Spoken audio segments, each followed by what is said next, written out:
Welcome to another episode of Psychic Sunday. I am your host, Reverend Erin-Ashley, the founder of Spiritual Mechanic at spiritualmechanic.com. Make sure to sign up for updates and invitations to my free trainings. All right, so in this episode, we're going to talk about what to do if you worry that you gave a bad reading. So first, as usual, I'm going to do the overview, what we're going to talk about. First, a reality check. All of us are human, and even seasoned professionals will make mistakes from time to time. We want to make sure that if we're doing this work, that we're protecting people before they get a reading from us. So I'm going to talk a little bit about that. Then the 4 questions to ask yourself if you experience doubt after a reading, and what to do with the answers to those questions. All right. So I see this all the time.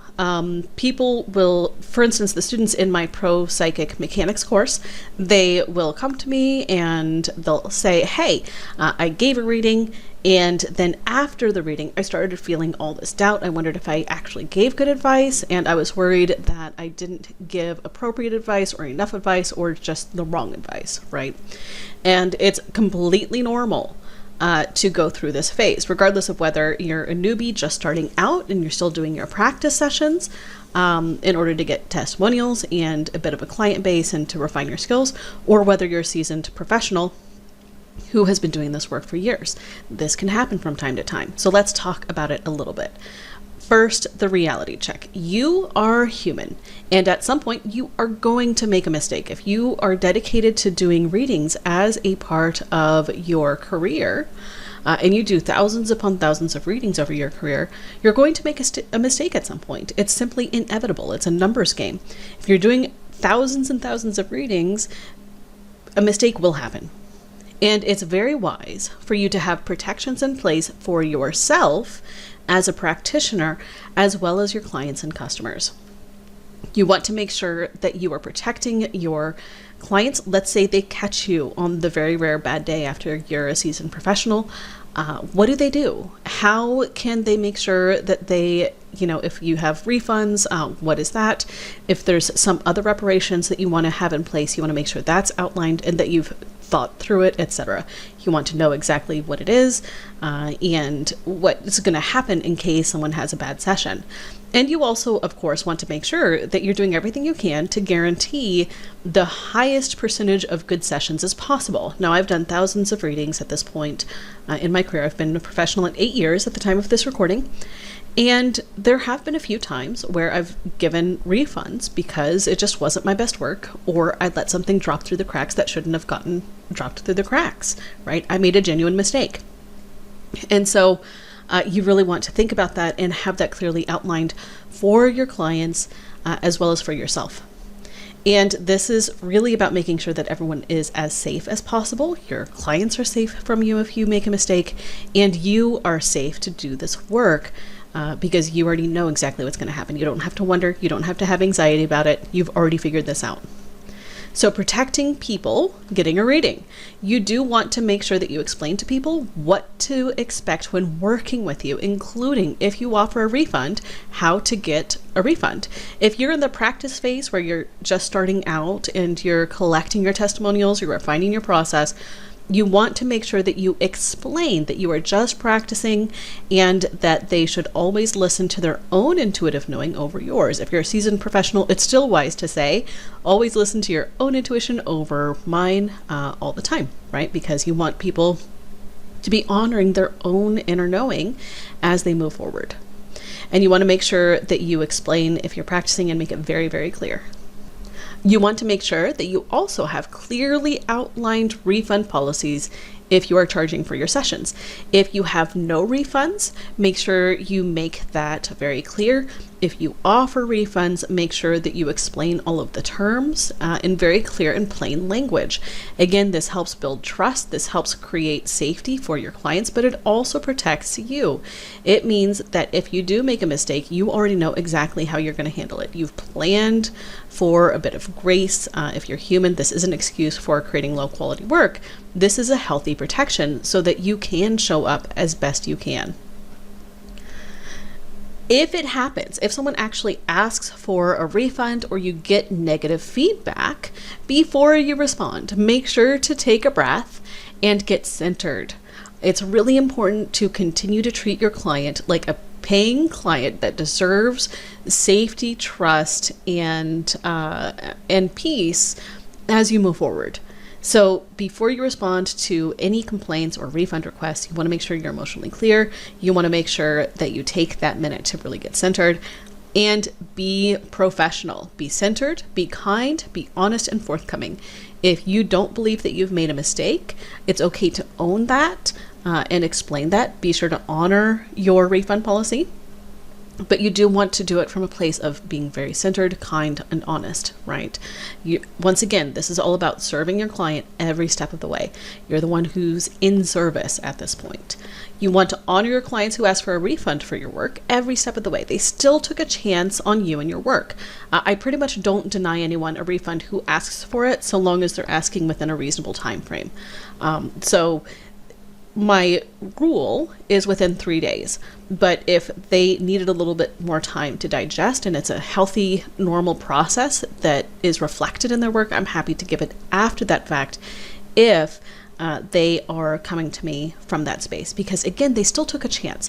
So make sure to thank them for taking a chance on you and your work. If you have questions for them, go ahead and ask them if you could get some clarity on some things, even if you're giving them the refund anyway, because it helps you refine your process, it helps you understand how to do a better job, etc. Okay, so that's just the basics. Let's get back and talk about what to do whenever you're just worrying. You have that question, you have your refund policies in place, it's all that, and people aren't asking for a refund. It's more you have doubt after a reading.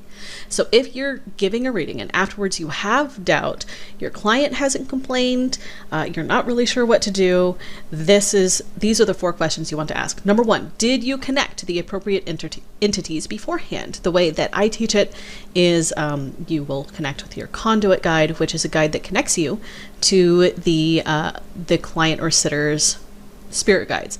And so that's the way I teach it. But for whatever type of session you do, did you connect with the appropriate entities? Did you clear your energy? Did you do all of the things that you normally do before the session? Were you in a high vibe? All of that work. Did you feel fully connected during the reading? Especially, did you feel like you had taken off the ego? Your ego was not interfering with the reading. You felt connected with the client's highest good, health, wealth, and happiness, and the intention behind the reading. If you felt connected during the entire reading, that's a good sign. While you were doing the reading, did it feel aligned for the duration? Right? You want to make sure you check for this, because if you feel like there was a dip in your energy or there's this place where the ego kind of came out, you want to be honest with yourself about that. And the final question is, did the discomfort start after you fully grounded after your session? So after your session, you ideally will be grounding your energy and coming from a space of being fully back in your meat suit, so to speak. And so if the discomfort starts after, then it means something different than if the discomfort starts during. So if you answered yes to all 4 of those questions, good job, your reading was fine. Especially if your client isn't complaining, it's safe to trust that it was a good reading at this point. When all of those answers are yes, it shows that the reading hit on one of your own wounds. You are basically, it rubbed up against your wound. And this is another reason that I'm a really big fan of doing 50 to 100 practice sessions before launching as a professional, because you want enough practice to know what types of clients rub up against your own wounds and have some experience identifying that and working through how you want to handle that, right? And now that you have fully grounded and you're reflecting on it, you're being presented with the old wounds that are asking for healing and attention. So pay attention to the stories, memories, or anxieties that come up and actually take the time to meditate, use whatever clearing technique you prefer, and address them. Make sure that you take the time to work through the wound as best you can as you do this work, especially after sessions whenever you're feeling that doubt. It's a great place to address your own wounds. If, however, you went through the 4 questions and you said no to at least one of the 4 questions, it is time to get into an evaluation mode. I highly recommend that you tune back into your conduit guide or whatever entities you connect with and ask about the reading. Get really clear about where in the process you felt the glitch, what your fears are for your client, and make sure that you bring all of those concerns and ask whether any follow-up needs to happen with your client. Sometimes you might be directed to follow up and add some clarity. Other times it was a minor error and trying to correct it will actually cause more harm for the client than letting it be. But you want to get that clarity from the guides. You want to get it from whoever you are connecting with. You don't necessarily want to just make that up or go with your impulse there. You want to get clarity, and you want to get some direction from the guides.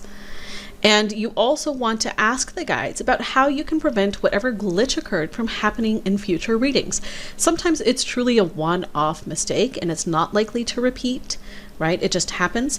But a lot of times these are preventable, especially if this is happening during your practice sessions. Again, 50 to 100 is what I recommend, or within the first year or 2 of your work. That's when you want to get really, really serious and persistent with making sure that you are asking those questions about whatever glitch occurred and creating systems and structures for yourself and your clients to give the best session possible. And just a reminder, if you want to grow, you need to get over any fear you have of making mistakes. John Maxwell, I really like this quote. It's really wise to expect yourself to make mistakes as you go. Again, I highly recommend the appropriate refund policies, and this is why. Because you want to make sure that you're creating a safe container for you to feel free to do your work, as well as for your clients to have recourse if they feel like there's something they don't like or that they feel like a mistake was made. And thank you so much for watching this video. If you're a budding professional or already professional and you have more you want to add, go ahead and let us know in the comments, and make sure to subscribe for more info. If you enjoyed this, you will enjoy the Psychic Sunday videos coming up. Thank you again and have a lovely day.